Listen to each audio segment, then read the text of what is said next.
able to send me the link through Messenger, that would probably be I a lot will. easier. I will send you the link now so that Okay. you can post it. Awesome. I'll I take think a we're live now.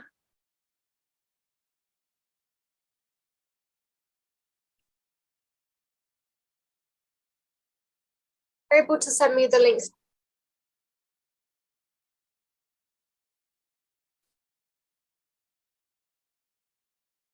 Did you send it? I'm just sending now. Right.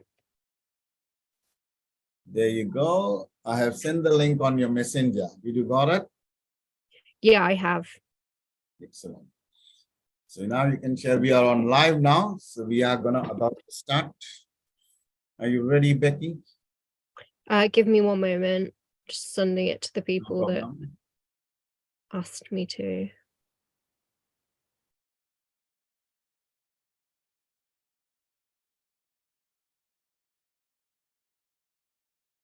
I'll probably share it to my Instagram story as well.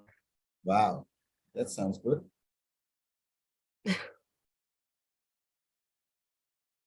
My dad asked me for it. I guess the more people we can share our conversations with, the more people we can reach. And Yeah. there's someone we can help everybody out there, but in every conversation there's at least one person that we can reach to help and maybe sort of spark a thought and an interest. Okay, done. All right, so we're going live now. We are live. Welcome to all the listeners. This is your host once again, Shailesh from NZ World News, bringing you real talk with real people and real experiences and real life journeys of human. What a fascinating human journeys that we have so far done. But today we have got an amazing guest all the way from, should I say UK, rather than saying London. This is what we had. We're just having a conversation before. And so I take this utmost pleasure to invite our guest speaker, Becki Leanne from UK. So, and we are going to share, and she is really, really amazing human who has been ready to share with us. And what an honor for us to share her journey, which is absolutely challenging for all the listeners who are listening, particularly for the age groups, youth who are just become teen and who are now growing to grow up into a woman or into a man. This is all for teenage, but also this is a journey that we were really fascinated. I was fascinated when I heard the stories about her. What a challenging journey that she has got. When you have anxiety, when you have depression, no matter whatever situation you are in, and when you are dealing with your emotional well-being, every human has to go through that. But here is a person that we are invited today as a guest speaker who is going to uncover all the challenges that she has gone through, she's going through, but she has proved everyone wrong with her story, that I can say that there is no such thing that you can't overcome all your anxieties, all your depressions. And so welcome, Becki, from all the way from UK, for us to give your absolutely sharing your journey with authenticity and with genuinity. So before I go to the guest speaker, I want to once again invite, but this is my co-host Beck, all the way from Australia, who is absolutely an amazing stand for me and support to do these events regularly, ongoingly, and bring some amazing humans and to uncover their stories. So welcome, Beck, once again to you. And over to you to take over from here. Thank you. I'm very excited to be here this morning. It's nice and early for me in Australia, which is great. But also to be chatting and be able to have this time with Becki. I know she's taken the time out to speak with us, so I'm very grateful for you for being here with us to have this conversation. And before we get into our conversation today, I just want to let our listeners know that if any of the topics that we speak into today during our session brings any arisings up for you, please reach out to us. We are here for you. If you have any questions, or if there is anything that comes up during the conversation, remember that you are not alone during this time, and our topics may, not only in today's podcast, but in future and past podcasts, may bring some arisings up for you. Please remember that you aren't alone, and that you don't have to do these, have these thoughts or have these experiences and emotions on your own. There are people like us that you can reach out to for help and support, and there's also other services as well. But in saying that, I just would really love to welcome a big warm welcome to Becki today to be here and sharing with us her journey and her story. And yeah, I have no words already. So I'm excited to see where our conversation goes. So big welcome to you, Becki. Thank you for being here. Hi, thank you for having me. That was such a nice welcome from both of you, and definitely adding on to what Beck said, definitely reach out if anybody needs help. And on top of that as well, I truly believe in scientifically backed sources. So if anything said today needs elaboration, feel free to reach out to me. I can provide sources and a reading list for anything that's mentioned on today's podcast. So my name is Becki Leanne. I go by Moon Bear Beckle on Instagram and Facebook. I'm a classically trained actress with Derby Theatre here in the UK. I'm a freelance model currently and a fine art artist, and I'm 23 years old. Wow, what an amazing. Yes, look at that background already. That's amazing. No words. I mean, in short time, you can have many things in short time. That's what I get the whole message out of this. You don't have to live a longer life. You got to live a life like Becki Leanne, who can actually make it short but multicolor. Everything you can do, whatever, whenever you want. And that's a great example, Becki. Once again, Becki, thanks so much for coming here. Now, I wanted to get into the first life journey. When we talk about people, when we talk about humans, I really want to understand, because when I was reading, going through your story, at the age of 15, you were declared, or you were identified, or you were labeled at a very younger age, who you are, and what you can and what you can't do as restrictions of a human, whether it was health-wise, whether it was emotional-wise, or whether it was your environmental-wise, surrounding-wise. So tell us something, throw us some light on it. How did you uncover all these challenges at a very young age from various sources, and then you moved on? Touch on that. So that's a bit of a difficult one, just because there was so many different diagnoses that was given to me throughout early teenagehood up to being an adult now. So it kind of feels like I'm constantly unveiling these new layers of myself, and it really kind of made me struggle with my identity for a while, all these kind of labels. But at the same time, it was helpful for me to have these labels in order to seek out the treatment that was meant for me. So to begin with, I got diagnosed with, and trigger warning here for anybody that doesn't want to be here for the kind of darker stuff. I was diagnosed with an eating disorder when I was about 14. And this was definitely because I felt like I had a massive lack of control over my life. I think that's very common though for people that age, where they kind of don't have full control over their life. They're being told what, subjects they should be doing, what they should be wearing, who they should be hanging out with. And for me, I think I found it really difficult, and having control over food made me feel like I had a bit more of control back in my life. But quite quickly that spiraled into anorexia, and I was about 6-something stone, I think, which was really low for my weight. And I was writing everything down in a diary.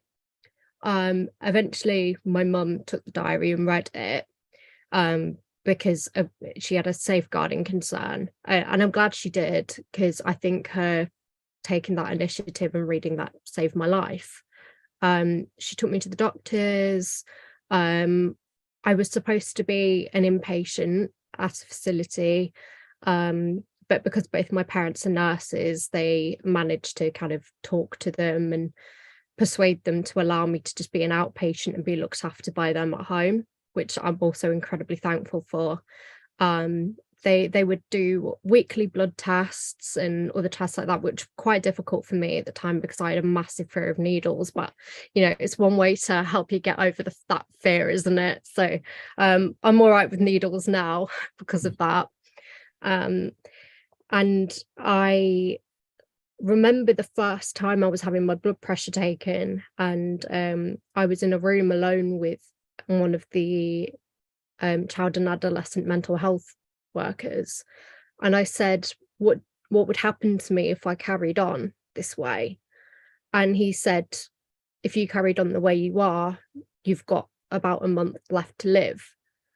And I was in such an awful state because of being a woman in a society of just these really like skinny models everywhere, feeling like I had to look like this in order to be accepted. And all I could think when I was told that was just, at least I'll look good. And that's so horrible looking back now. I think it almost is comparable to an addiction, because it made me hide things from people because I just wanted to be left alone so I could carry on with what I was doing. I would hoard food. I would lie to all my loved ones. It caused a lot of rifts in my relationships, and it was really awful. I don't know how I got through it at such a young age, but I managed to, and that's largely down to the support system I had. So I'm incredibly thankful for that. But then as I was getting older, I went to university after taking a gap year, because I needed to just chill out for a year. I went to university. I had a way better experience with education at university. The teachers were so much better. There's such a vast difference in your passion and your work ethic, I think, when you've got adequate support. And it was fantastic. And I got my degree. I graduated with a second class. It was a 2-1. I think that's a second class upper first. I can't remember what it's called, but anyway, a 2-1. And I was quite happy about that. But as I was finishing my degree, I started experiencing a lot of pain. And that was normal to me because I've always had hypermobility syndrome and some issues like with pain in my legs and things like that. But it kept getting worse and worse. And I found that my moods were very different to other people I met. From talking with them, I realized that I was experiencing very black and white thinking, like high highs and very low lows and not much in the middle. And I thought to begin with I got bipolar. So I went and tried to get that checked out, but immediately they said, no, your moods are too rapid for that. And I found out about BPD, which is borderline personality disorder. So a lot of people know what bipolar is. It's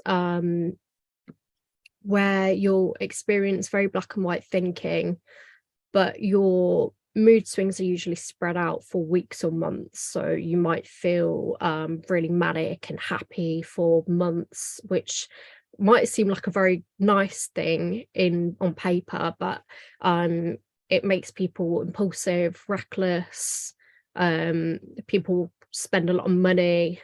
So I've heard. I don't have first-hand experience with it, but and then low lows for a long period amount of time. Well, BPD is a lot more rapid, so you might have these switching moods back and forth in a matter of minutes.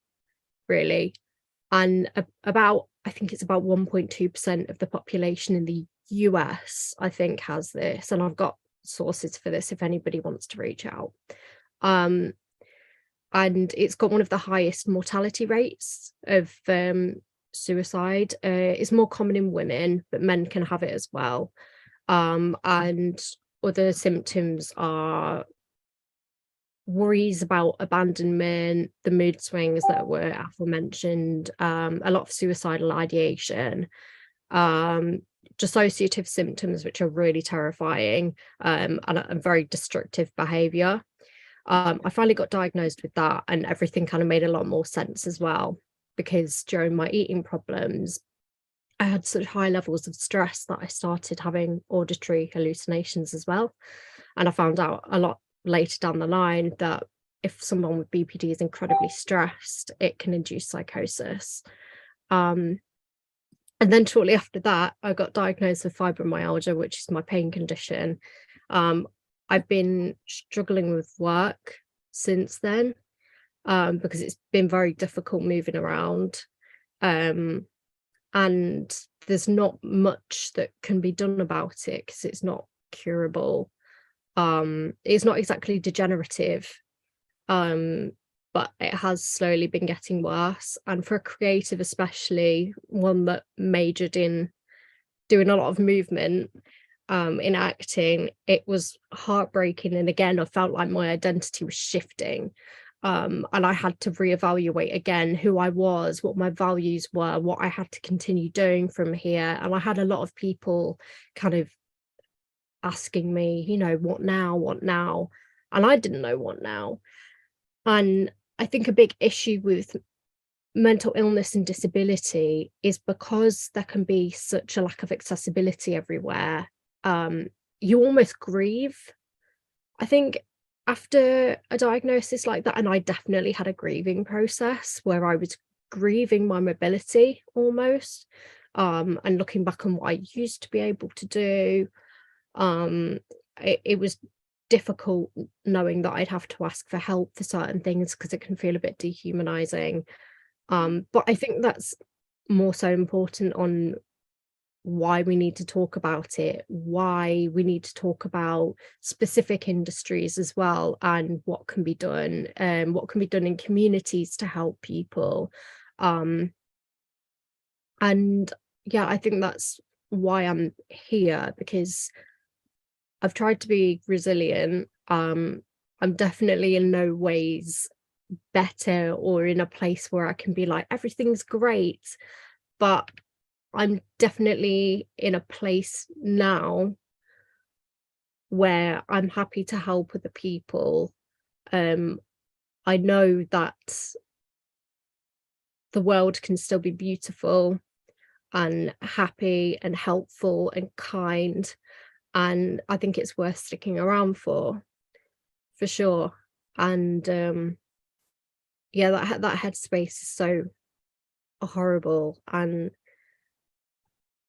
I thought coming on here and kind of spreading a bit of, because I know a lot of people feel alone, don't they? Yeah, definitely. And I think, like in just in hearing, a short snippet of your journey and of your experiences, there is no try in your resilience. There is resilience in you. And I think, and that's evident in the journey that you've been on and the journey that you're on, and having the courage and strength to join us today in sharing some awareness on, on the different hurdles. And I'm sure, that at times they've looked like struggles, but in how you've been able to manage and find strength to be able to continue, and to be here today is a testament to who you are and your courage and your purpose. And as you say, like there is beauty in the world that you surround yourself in if you allow yourself to see it. And I think that's amazing. And yeah. So I'm I'm extremely proud of you for being here today and sharing with us. Oh, thank you. I really appreciate that. Yeah, I mean, just jumping on that. So one of the things I heard from you now is, after hearing your journey, is you have recognized yourself and you have accepted just the way it has, but you have not like given up, but you knew the things, as you said, it is certain things are not curable. However, when you have that mindset as a teenage, when you have that mind boggling situation where as a teenage you want to do all the things very fast, Mhm, very rapidly, very quickly, you know, but then mhm, you chose a different kind of a mindset where you recognize yourself, you accepted yourself, and then you still, in spite of struggles, you were trying to manage it. So tell me one thing, like, you know, as a teenage, your studies, you said you also did very well in the school in spite of the pain, had the health pain that you had, physical, mhm, physical trauma, mental trauma, more mhm, mental trauma and more physical pain, and then mhm. studies. You know, how did you change that positivity? How did you bring that positivity in you? I'm amazed, right? I think a big part of it for me again was that support system. And I've got my parents, I've got a really supportive partner and friends. But I've also sought out other communities as well. I found a lot of people with similar interests to me. Like even tomorrow, I'm going to a Japanese fashion meetup. So I try to involve myself in various different circles. There's a lot of people within alternative fashion subcultures that are disabled themselves. You'll find a lot of creatives that do creation because they need that sense of expression while they're disabled or chronically ill or whatever way they want to define themselves. So there was a lot of support I found, and I was able to relate to a lot of these different people. So it's definitely helped me feeling like I've got so many different people that I can go to that understand me, that I can reach out to. So I think that was a major part of my healing, was being able to have those people surrounding me. So I definitely recommend anybody that feels alone to just seek these people out. Some people feel alone, like they don't have people in their immediate circle, but the great thing about the internet now is that we can find so many different people that share similarities with us, especially people that share the same health difficulties as us as well, that literally do get the way that we live. And that was really important for me. Right. Yeah, I Yeah, think that's because really important. Sorry, Shalita, as you were saying, to find the common ground and the like-mindedness, and Mhm, to not feel alone in, in different situations, because, again, we aren't alone, and we don't need to be alone. Um, and I think in trying to source that control over our lives, like we put more pressure on ourselves to for it to like fit into a certain mold, whereas mhm, like I truly see you having to surrender to that control, even though initially that was the control that you were mhm. sourcing. You wanted the control in your life, and at that you know complete opposite end, you were forced to surrender into that control, Yeah. and to allow other people in to support and to guide and to hold you, which it was a dramatic sort of flip for you, but to Mhm. be able to surrender into that and allow the support in your life is amazing. Yeah, as a teenager, I definitely felt there was a need to shove myself into a box and Mm, label myself as being as a part of one group or another. But as I was getting older, I realized that there's just people aren't so easily defined. There's such a large spectrum of people, different identities, that I just didn't anymore. And I realized that I'm going to identify with a lot of different things, and that's what makes us special. So. yeah, definitely. Yeah, yeah. and that's what I was about to jump on and say, that at that teenage young age, there's a lot of stigma, there's a lot of labeling, there's a lot of identity crisis, and you removed all those barriers on your own, and not putting yourself into that stigma situation or putting it as a label situation, which means your openness and transparency to seek help and to go with anyone that you think you are comfortable with and trusted with to seek help rather than crying in your own zone, because that's what generally teenage are not open to talk to anyone and everyone. They want to deal with their own.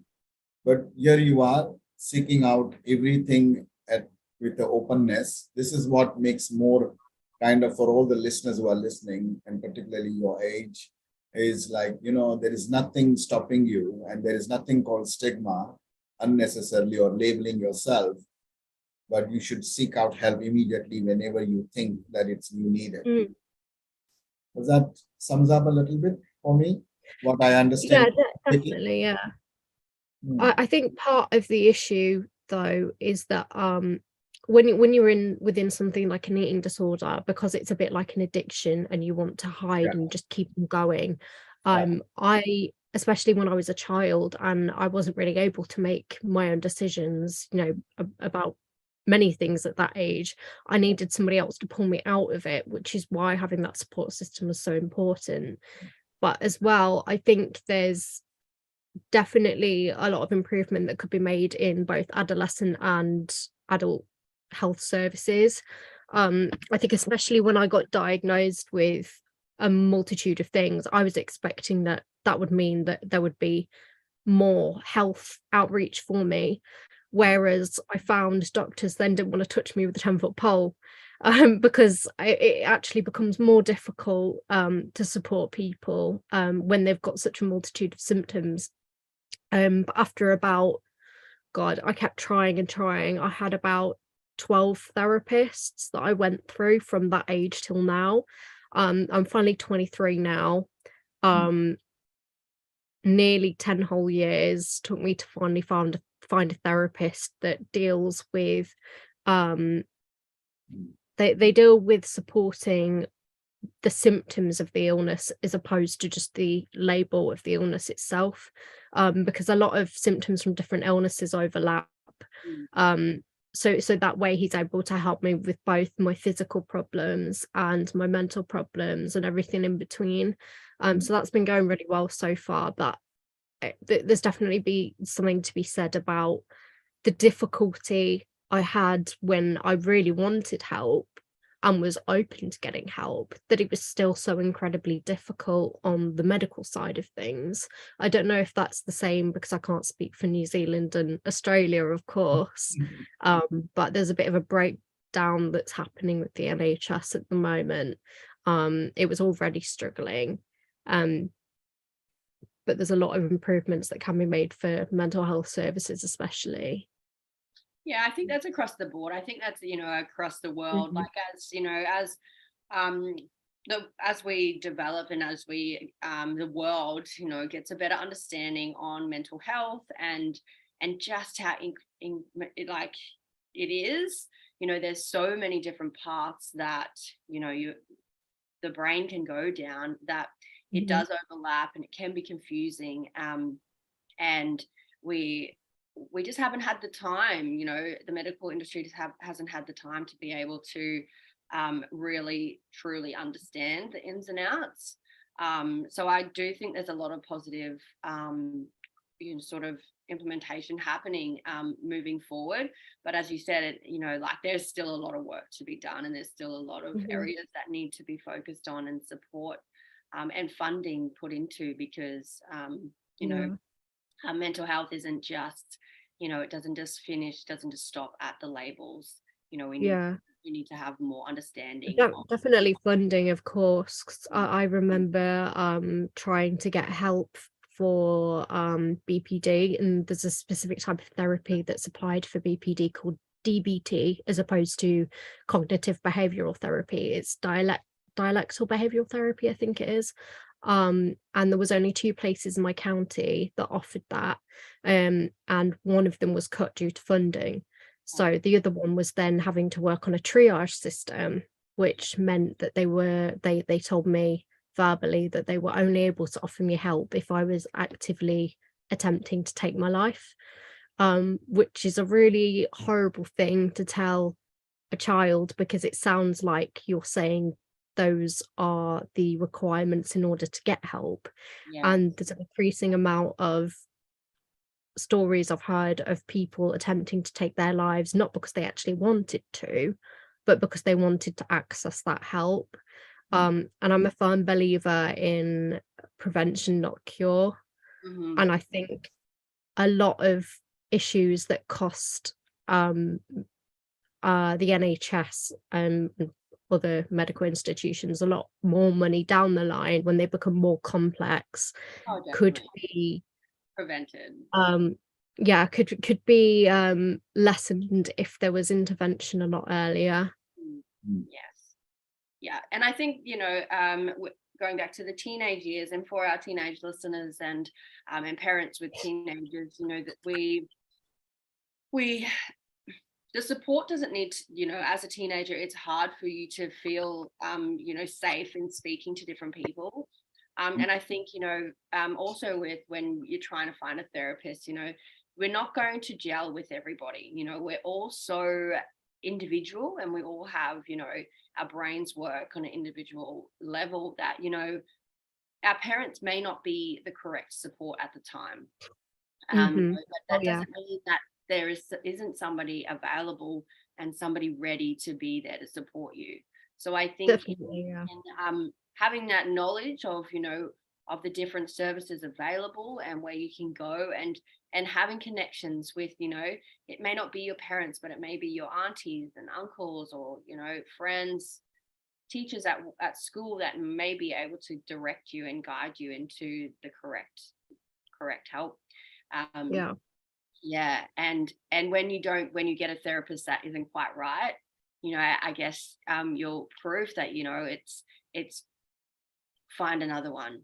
Find another Hmm. one until you can feel comfortable enough that you're going to get the correct and adequate Hmm. support for you and for your individual needs. Yeah.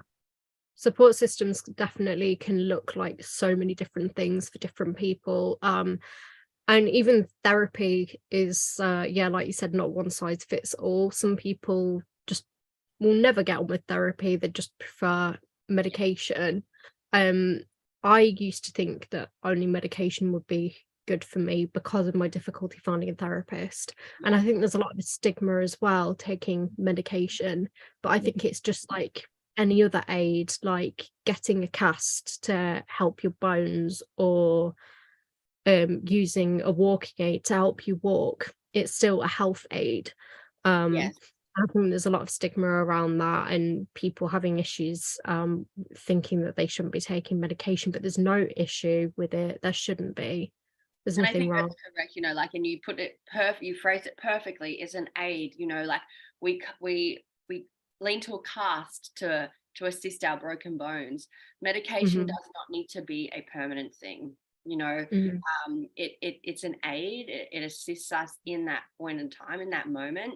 And then once we're able to understand our own thoughts and articulate what it is that we're needing, we're moving into a position, into a stage that we're able to wean back off that medication and Hmm. no longer need it. So you phrase it perfectly. It's an Yeah. aid. It's something that doesn't need to be permanent. And if it's short time, that's amazing. But if it is a bit longer, that's also amazing, Yeah. because if it's helping you and if it's assisting you in this period of time, then you're 100% correct. There's nothing wrong with it. Even if it is permanent, there's just no shame in No, it at all. definitely. Yeah.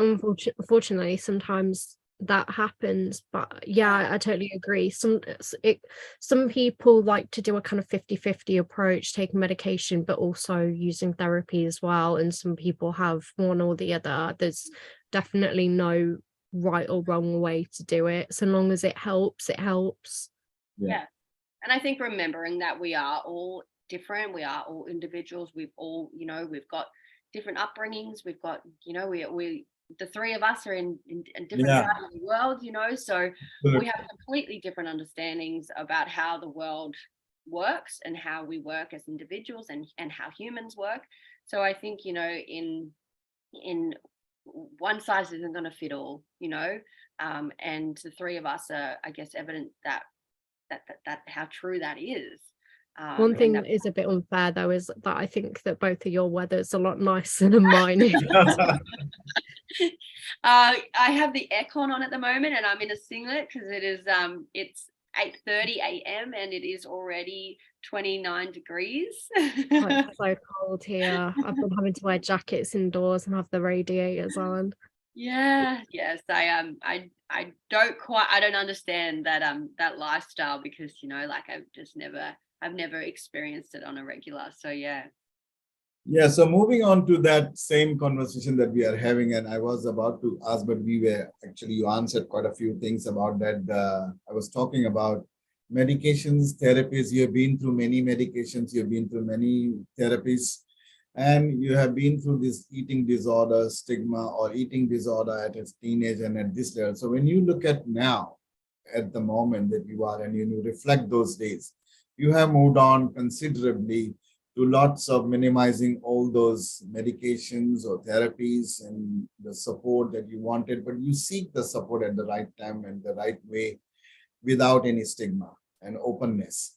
So if I have to ask you now, what you see today and what listeners are listening, how important it is to make those calls for your own good as a positive person, as a mindset, when you look at, medications are not a taboo, medications are not like bad things, or therapies are not bad, or not all therapies are bad, but openness is one of the key, which I take it from here.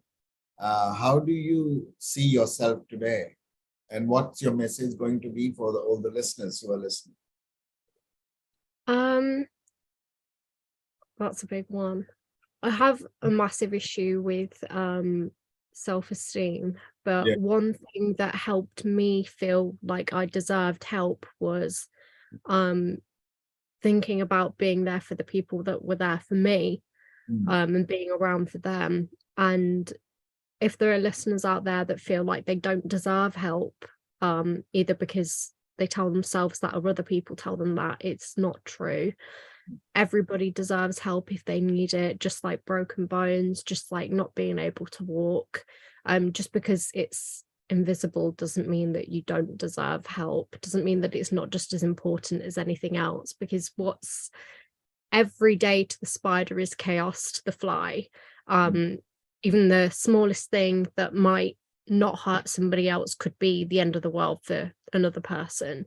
So it's all about your own experience, and yourself best.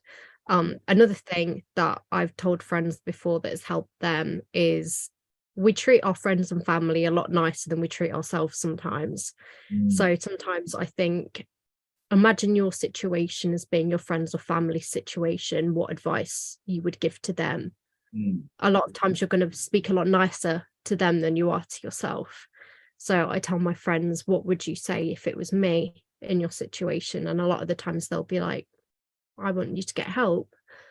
And so I think we should all be nicer to ourselves first and foremost. And then things don't happen overnight. So I think a lot of people are in a rush to get results, but things can take a while. Things can take years. Sometimes it's a lifelong battle, but the whole point of it is just taking the steps. Sometimes you'll take steps back, sometimes a lot of steps back, and it'll feel like you're not moving at all, or you're constantly moving backwards. And some days I feel like that right in my heart, but it's just about doing the next right thing, and keeping on going from there. So keeping moving, basically. Yeah, I think very well said. So what was your feeling when you overcome and when you still came out of the therapy sessions or medications or vitamins that you probably would be taking to benefit you and keep your mental health going on very well to move forward? You need that mindset. And then when you accomplish that with your studies, with your grades, how did you feel at that time?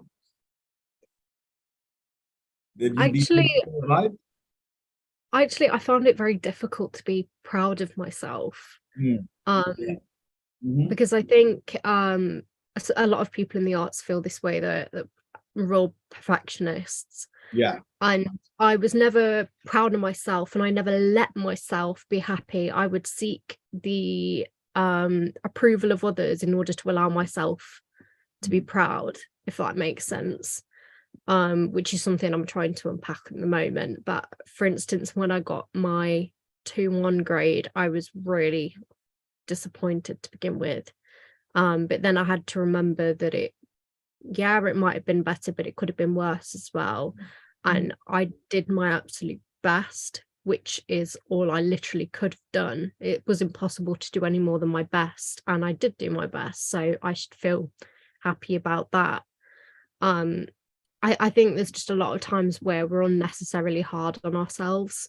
So I think even now I'm still incredibly hard on myself, and I think it's about challenging those thoughts that you get. Sometimes in my head, I'll, say you drop something and you'll want to think, oh, you idiot.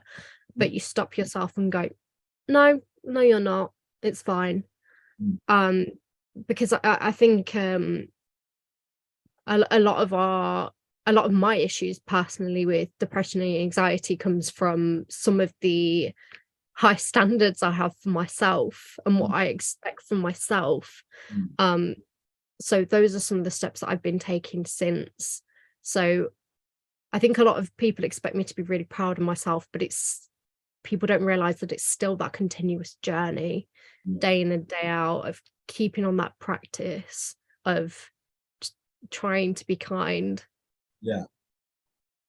Yeah, absolutely. I mean, this was one of the thing I wanted to ask you, like the changes that you made with regard to your, now what you see as your eating disorders or your health, anxiety and depressions that you wear.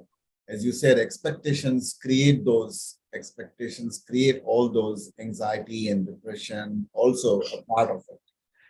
But then eating disorder already you had.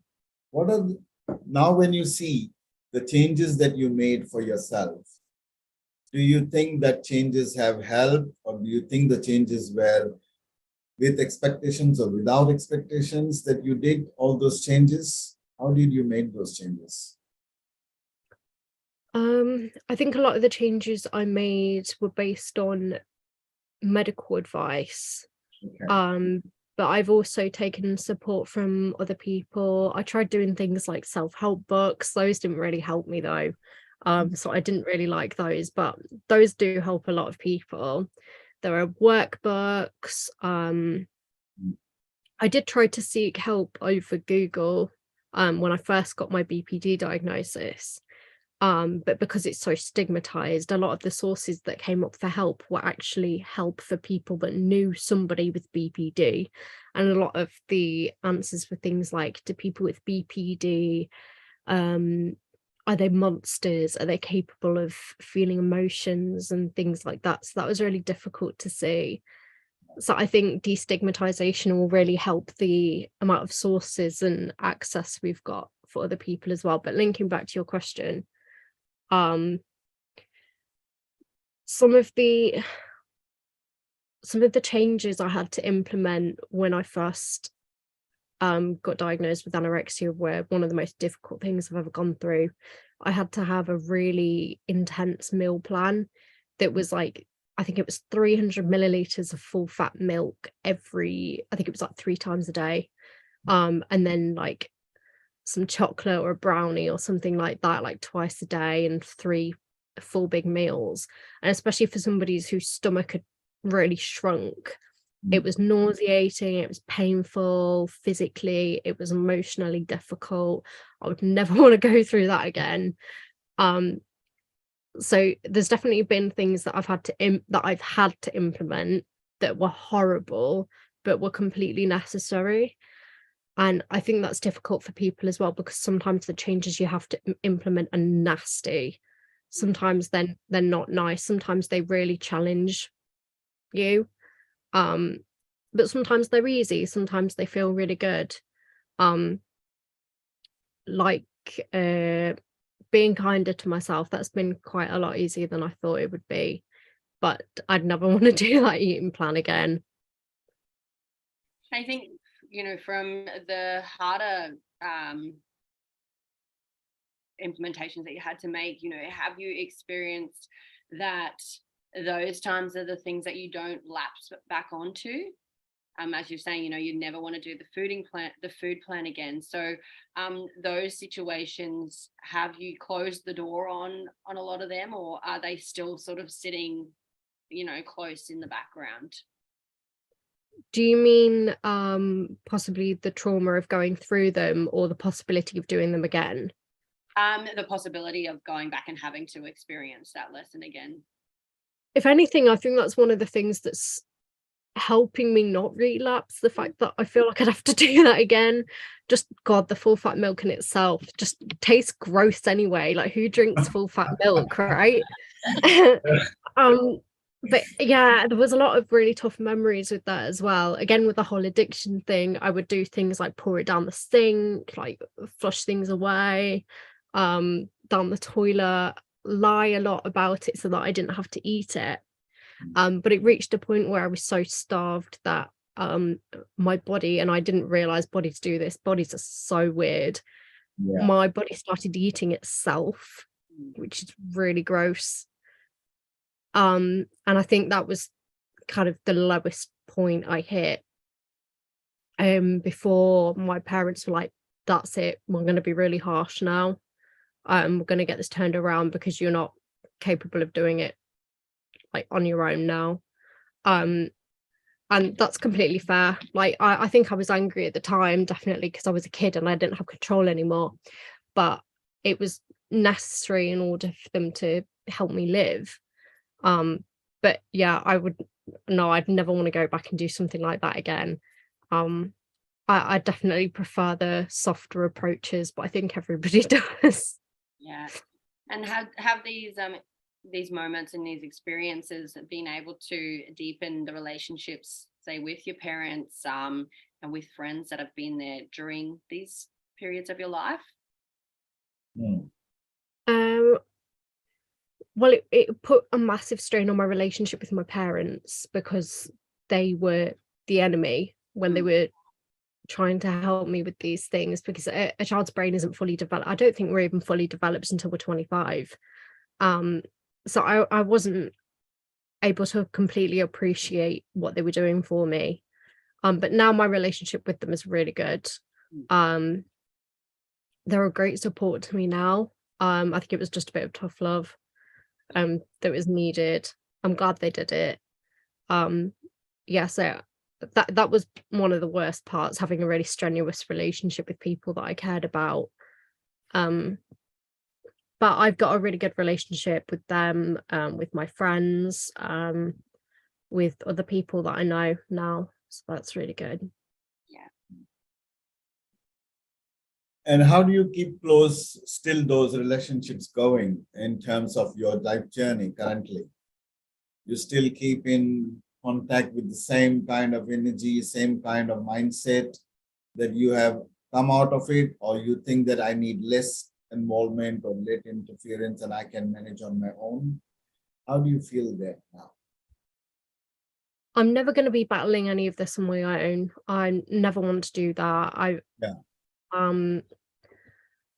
I am very open. I love talking with my friends. I'm never gonna kind of close in. Sometimes I'm a bit rubbish at replying to messages, but I do talk to my friends a lot. I see my partner all the time. I'm still living with my parents at the moment because it's been a bit difficult getting a place with the current housing crisis. Yeah. So they've been a great support to me during all of this as well, because I'm still allowed to stay here. I'm very, very fortunate to be in a position like that. And what was the other question? Yeah, so like you still keep in contact with your Yeah, I still keep in contact with them all. Yeah. Have you found that the relationships that you're having now have changed to the relationships that you were having during the moments of, when you're deep in anorexia or other stages of your life, or are they the same friendships that you've carried from those periods of time till now?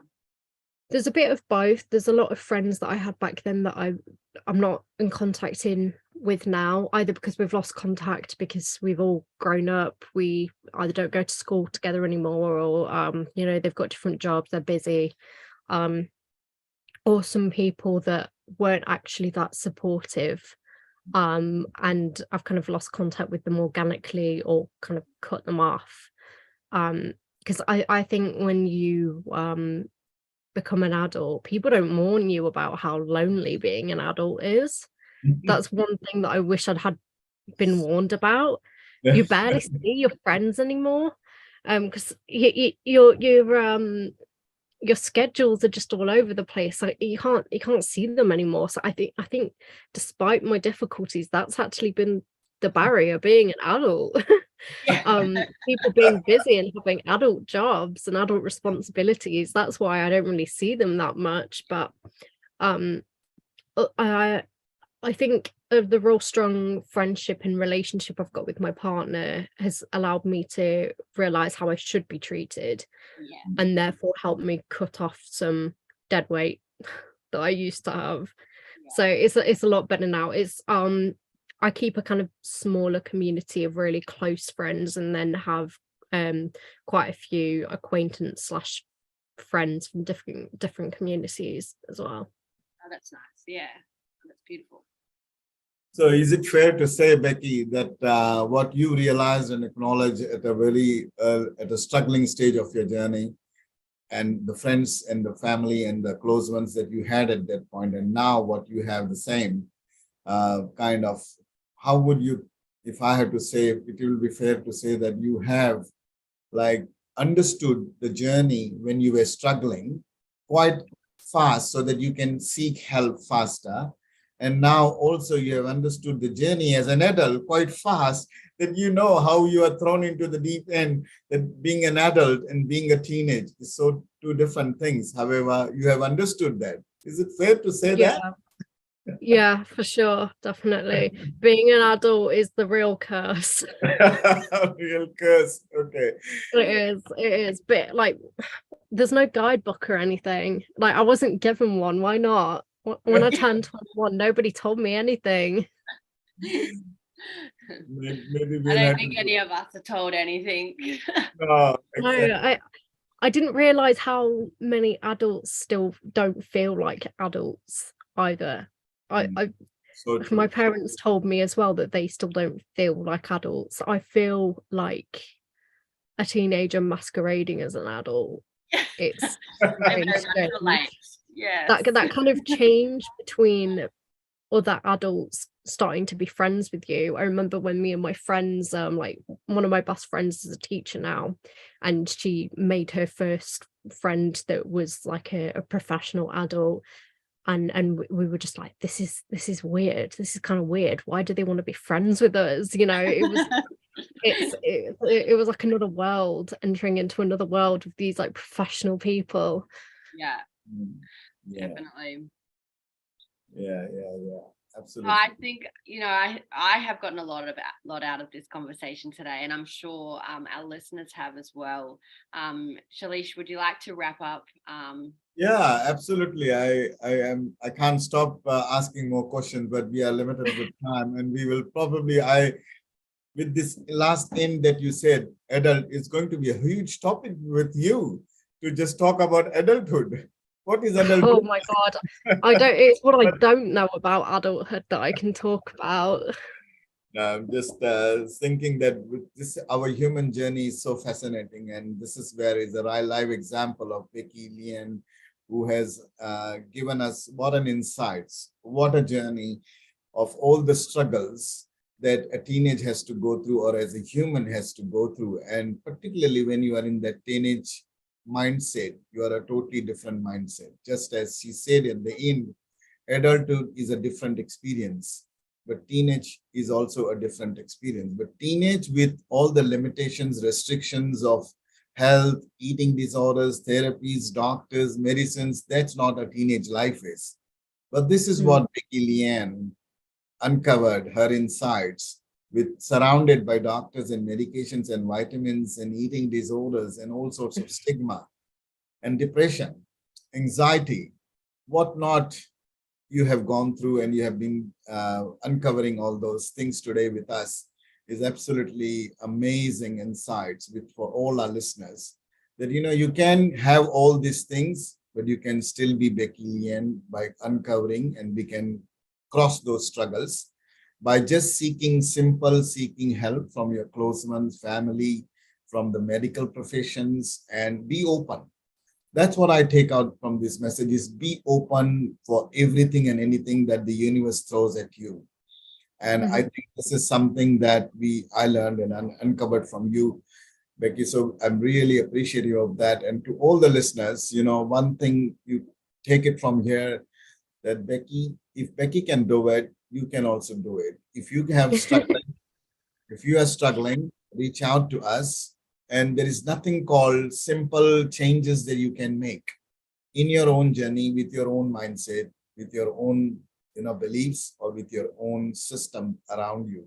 But gather all the friends and the good family around you, so that you are not alone. As Beck said, that we are not alone in this. We all are sailing. We all are humans, and we all have a part to play in this journey. So with that note, I once again sincerely thank Becki for this amazing life journey of yours to uncover with all the challenges you have been through. So we will definitely be in touch in the future to get you and see your life, how it unfolds to more levels of positives. Because I could see lots of positive outcomes that you have given us today. And I mean, my channel is positive, which is what I want to focus more on positives.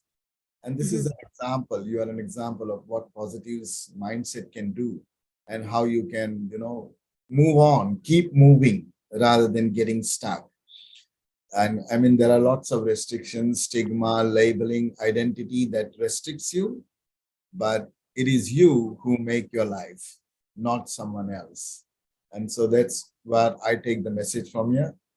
Thank you once again. And I make the final message you would like to say, Becki, to the audiences, and then I'll go to Beck. So what's your final message to the audiences who are listening to all these amazing insights that you have given us today? Well, thank you very much for having me. It's been really lovely spending some time with both of you and getting to know you both a bit better. And for the viewers, definitely help is available to those that ask for it, even if unfortunately sometimes you do have to ask pretty loud. There is still always some help out there. And yeah, definitely search for communities of people if that's what you need, medication if that's what you need, therapy if that's what you need, whatever positive outcomes look like for you. Just search for it, because you do deserve it. Yeah, absolutely. And definitely today has been an amazing conversation, and I'm really glad that we were able to find the time to chat. Positive mindset is super important to me. I personally understand and have an experience through positive mindset myself. So just to reiterate everything that Becki has said, if you are struggling, there is plenty of support out there, and little steps that you can put in place on a daily, to be able to help you, I guess, get through those hard times and move forward to live a continuously positive lifestyle. Yeah, I'm very appreciative of you, Becki. Thank you so much for joining us today. It's been great. Thank you. Absolutely. So listeners, to all the viewers, no matter where you are, wherever we are, we three are in different locations, and yet we are together. Yet we are sharing our insights with you all. And I can only say one thing: we are humans. We have to play our role as a journey. Everybody has to go through a journey, no matter which location we are in. But the reality is, when we come together, these amazing stories, amazing insights, and amazing realities that we share actually makes us more engaged and more kind of motivation and inspiration from each other. So once again, we thank Becki, Leanne for her beautiful, beautiful insights and time to give us early in the morning for us, but maybe for Beck, it's early morning. For me, it's afternoon. And for Becki, Leanne, it's night. So this is where we have got all the three time zones, but yet we could make it. So once again, thank you so much. And we will see you. We will seek your help once again, and we will get more insights from Becki, Leanne in the future. Till then, we say goodbye now to all the viewers. Thank you so much. Thank you.